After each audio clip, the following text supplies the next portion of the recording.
Welcome to Muskegon Rising, a community service project of the Muskegon Rotary Club. Our purpose is to create lasting positive change.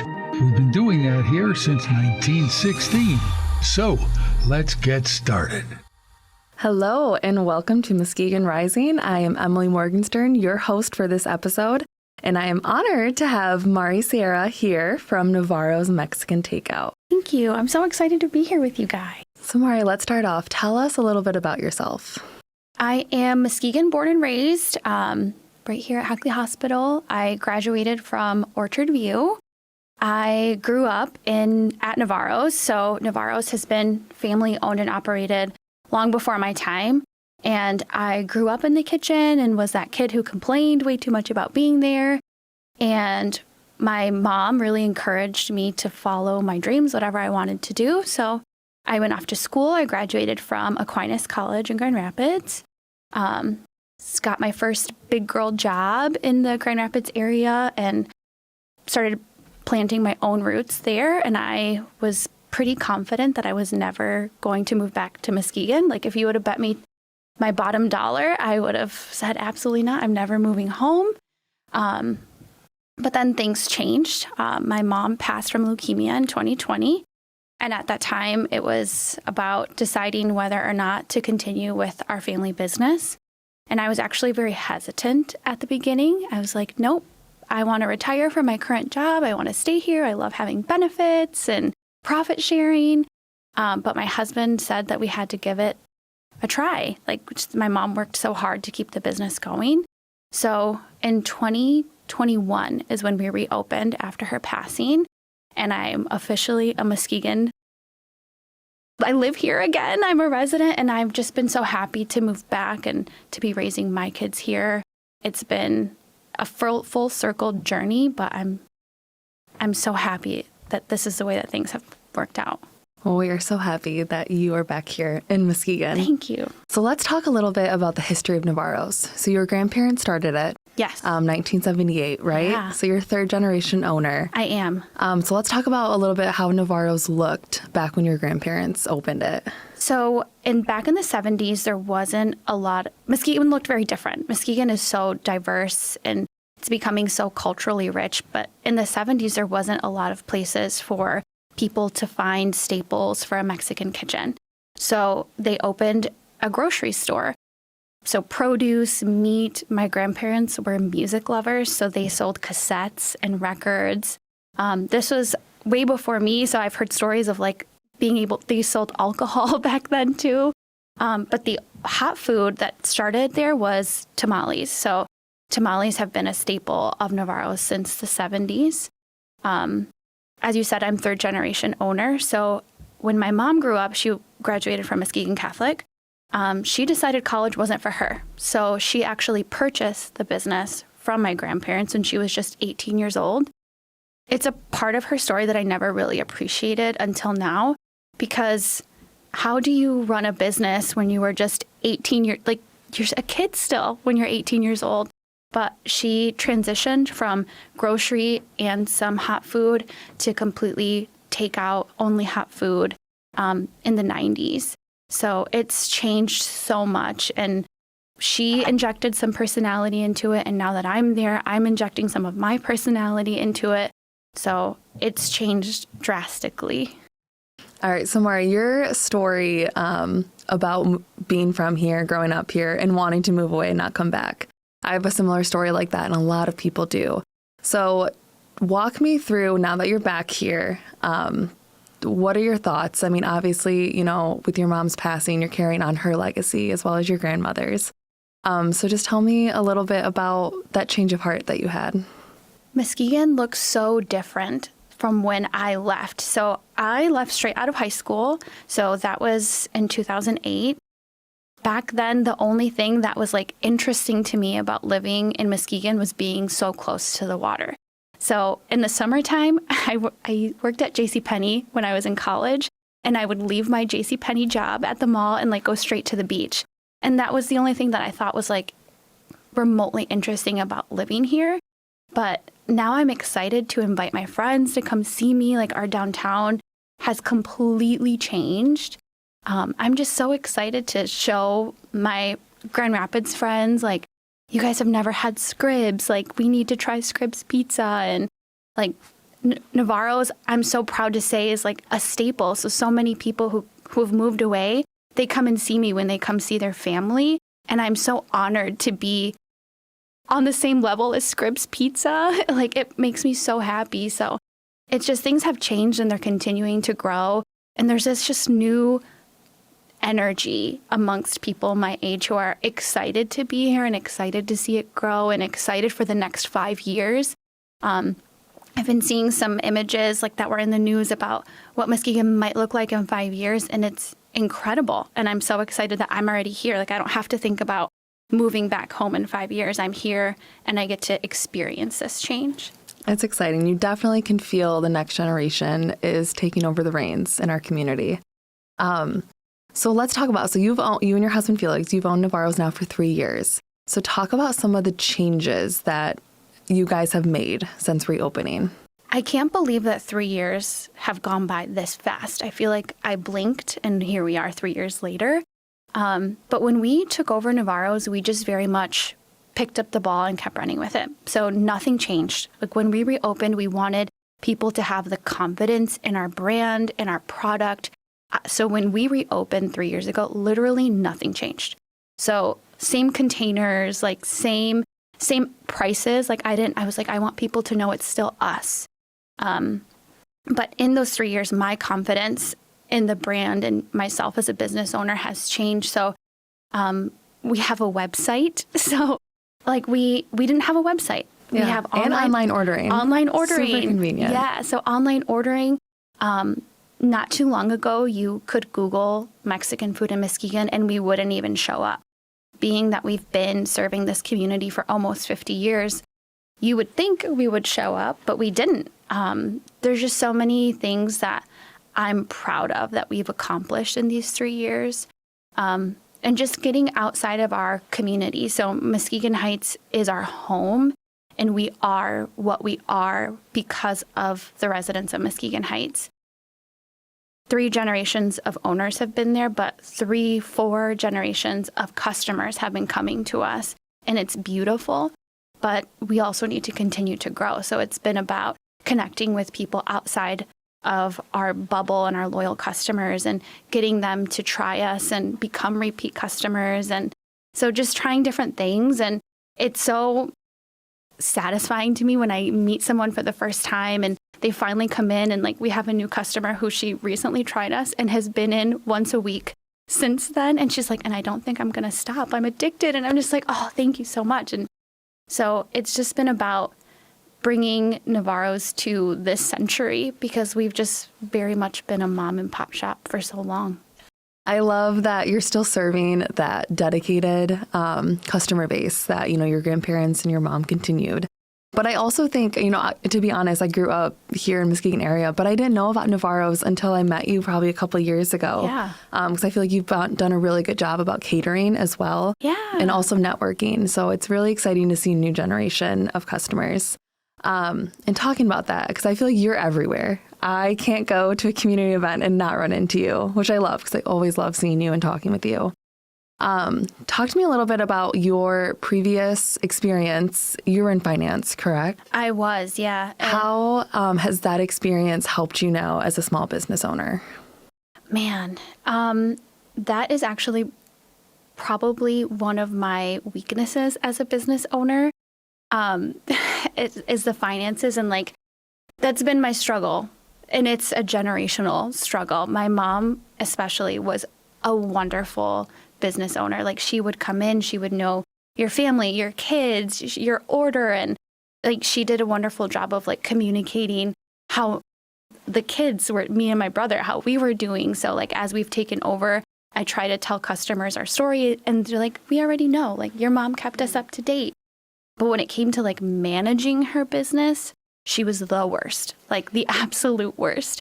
And this was not part of my plan. Like, my latest job was at Gordon Food Service. I worked in their headquarters. I was going to retire from GFS. It was a family-owned business, so like many parallels. But I was ready to retire from there. And my decision making was very much, like entry level still decision making for the organization. So now it's me making long term and goals, like can we absorb this debt? Like, can we handle that? Can we hire someone, and how much can we pay them? And all these decisions that I was never responsible for in corporate America. And if I made a mistake for them, like, I could still go home and sleep well at night because it wasn't coming out of me and my kids, travel fund, for example.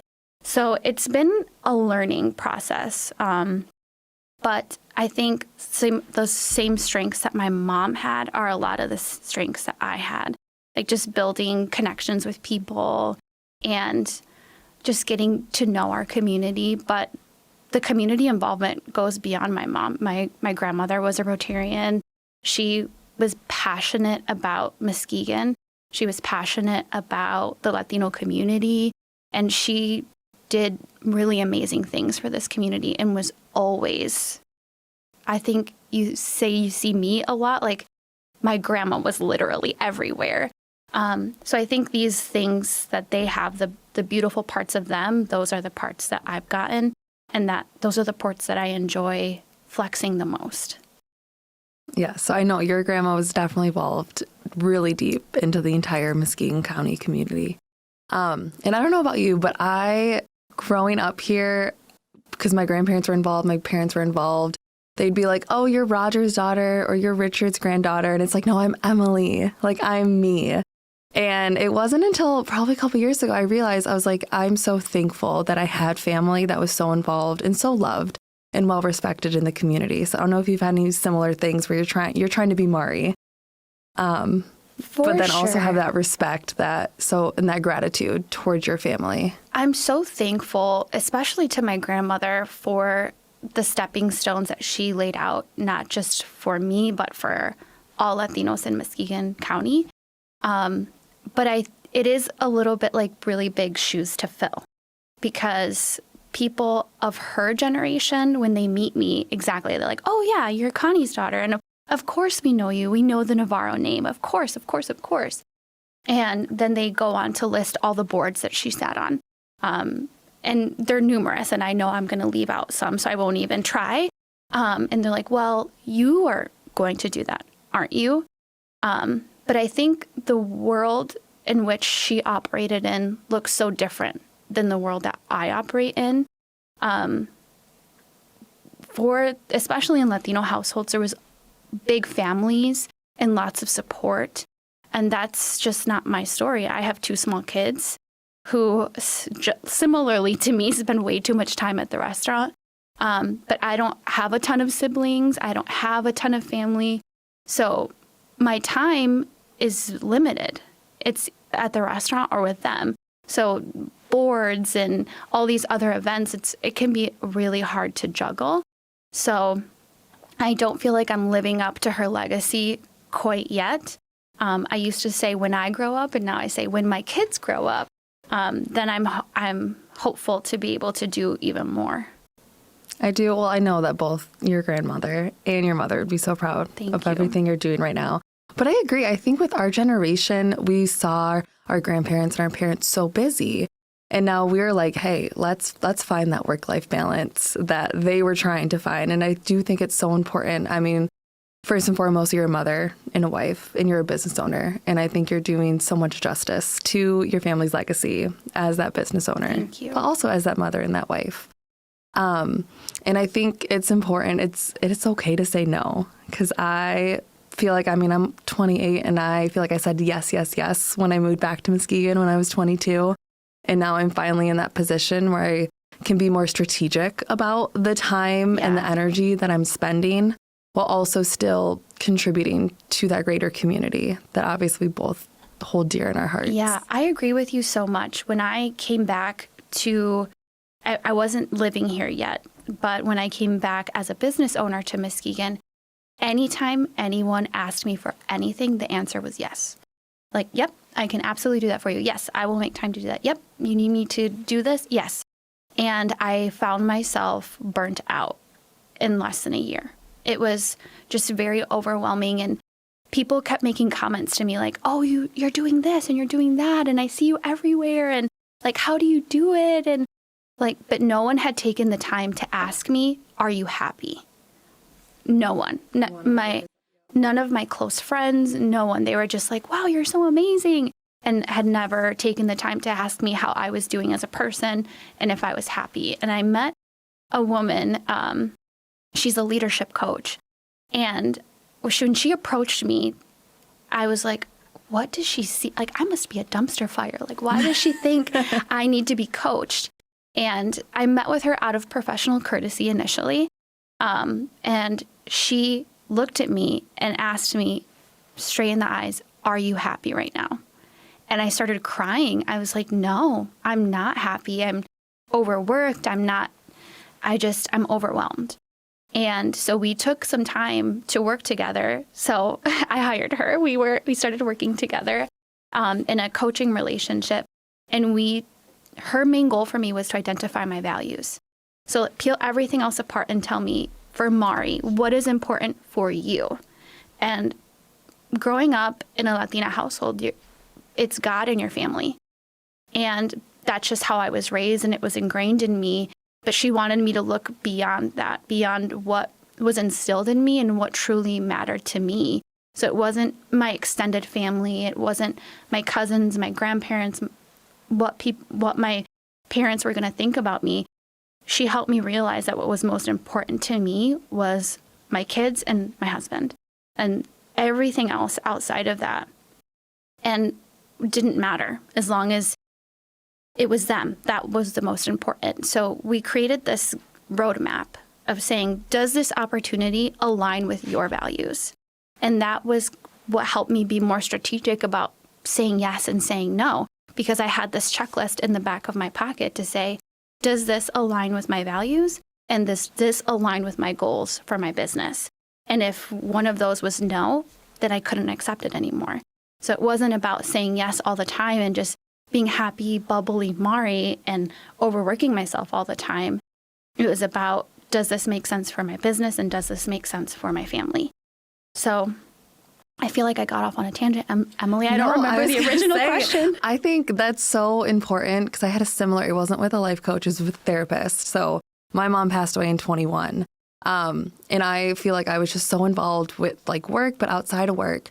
And it was like when it came to that point and I was just there with my family, I was like, what do I want my legacy to be when I pass? And I don't want to be that way for that mom that's like their kids or like she's just always working. And it's like, obviously I love working because I love to be busy and I love to be part of the community, but I want to make sure that what I'm doing is fulfilling me. And it really doesn't, you don't understand how overwhelmed and how busy you are until someone actually takes that time and be like, are you happy doing everything? And I had that somewhere moment someone asked me and I'm like, no, not with everything. Yeah. And I think that's huge. And I really think that you now as a young leader, and you definitely are a mentor, and I feel like people do look up to you. I think being vulnerable and talking about that personal side of things, especially as a business owner, is going to speak volumes to people because I feel like so many people are going through the same situation, but they're not able to speak up and talk about it. So I think that's great that you can be able to share your story. I will be the first. I was talking to someone recently and they're like, every time I see you, you say I'm the worst business owner. And it's like, because I'm working on that confidence because we aren't taught in school how to run businesses. We are taught to go to work. How to be confident. We're taught to go to work and work for someone else and like how to make these decisions for other people, but we're not taught to do these things for ourselves. But I have been very, very blessed to have women in this community who anytime I've had any question, they're like, yes, girl, we got you. And I think that's really unique because there are other places in the world where if you want someone else's knowledge, you have to pay for it. And everyone's out for themselves. But something that I learned very, very early on, especially in the restaurant industry here in Muskegon, like we all support each other. So if there's an opportunity to connect me with someone for catering or when they're asking for a specific type of food and they know I have it, like they send them my way. But I recognize that that's also been part of my success So even though I jokingly say I'm a terrible business owner and I don't know what I'm doing and I fly by the seat of my pants, I have learned a couple things along the way. And though it might not be much, when someone is wanting to ask me anything, like, yes, I am an open book and I want to make this journey easier for you, because that's how we continue to rise in this community. And I think that's one of the best characteristics of Muskegon. So obviously we have our natural resources, we have all the development, we have the arts and culture happening. But when I talk to people that have moved to Muskegon that are transplants, the biggest thing, they're like, I stayed in Muskegon because of the people.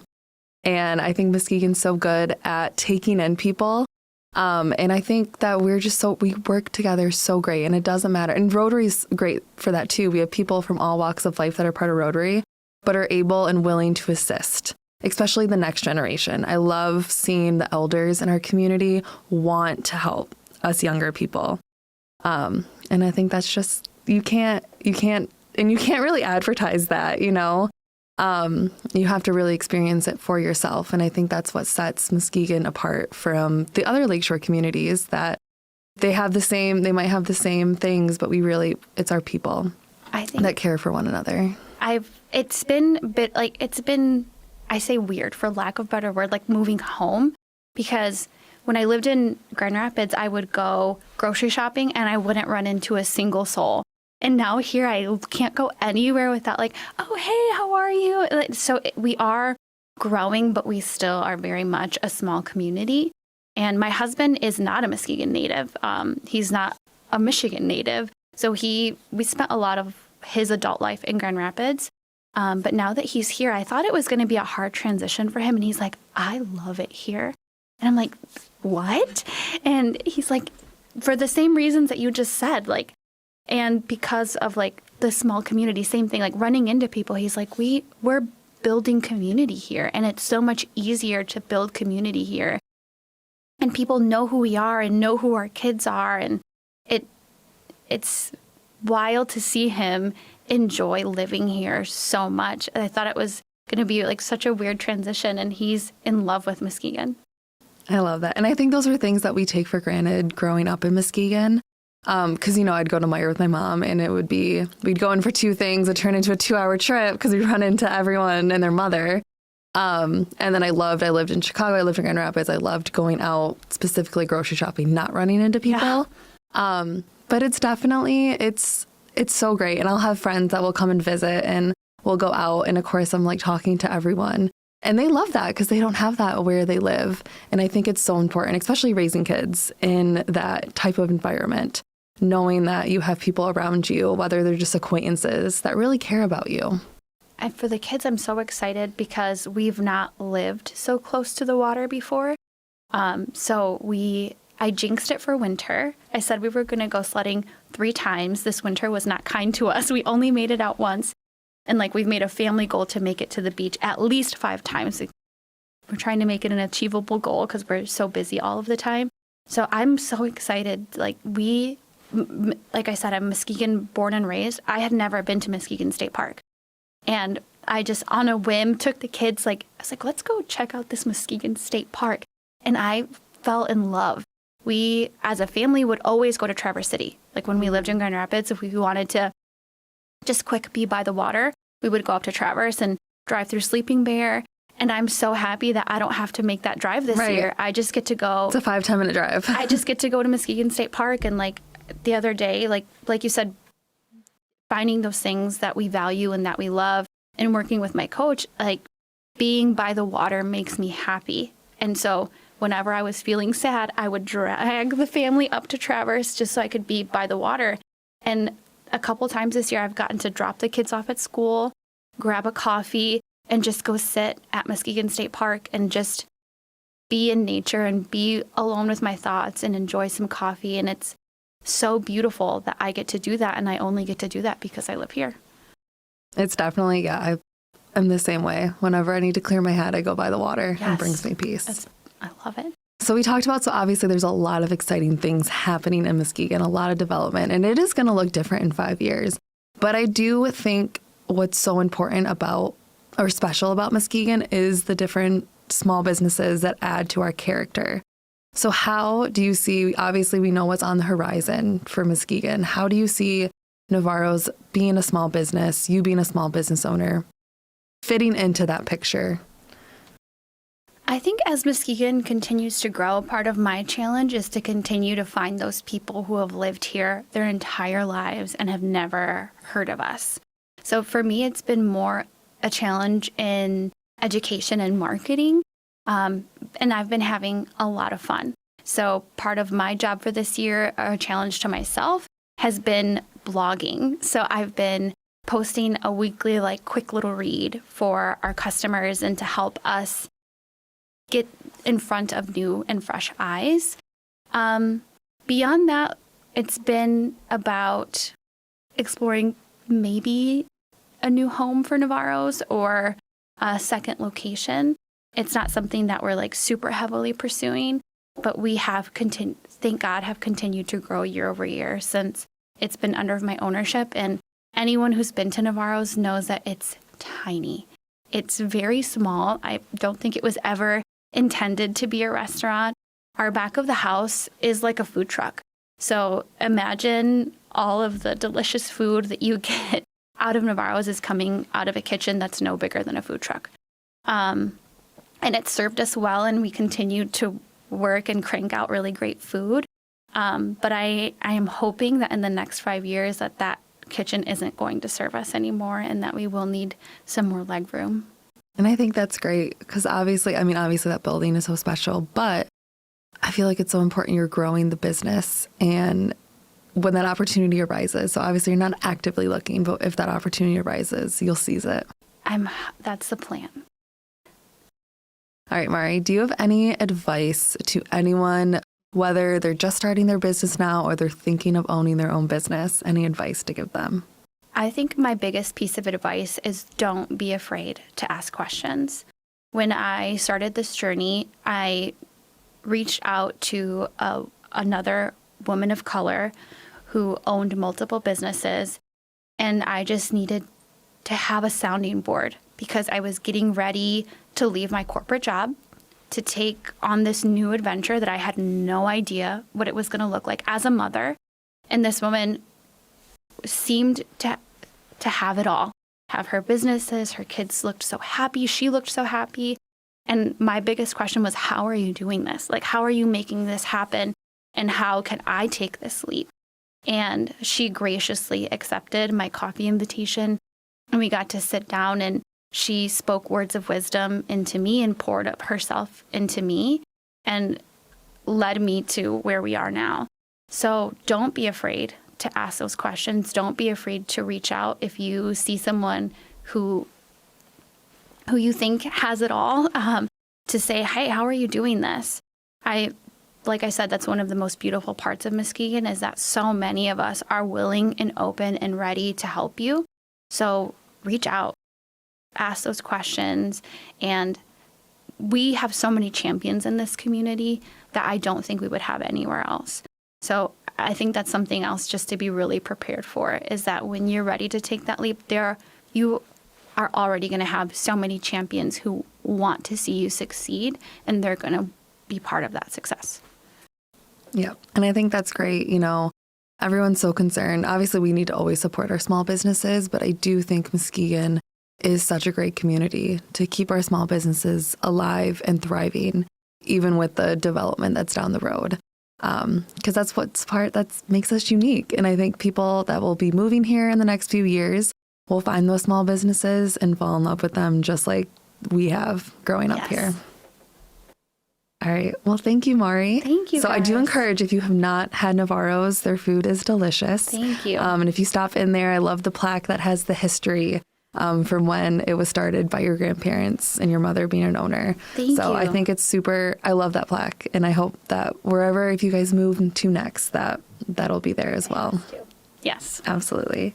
All right. Well, thank you so much for listening to Muskegon Rising.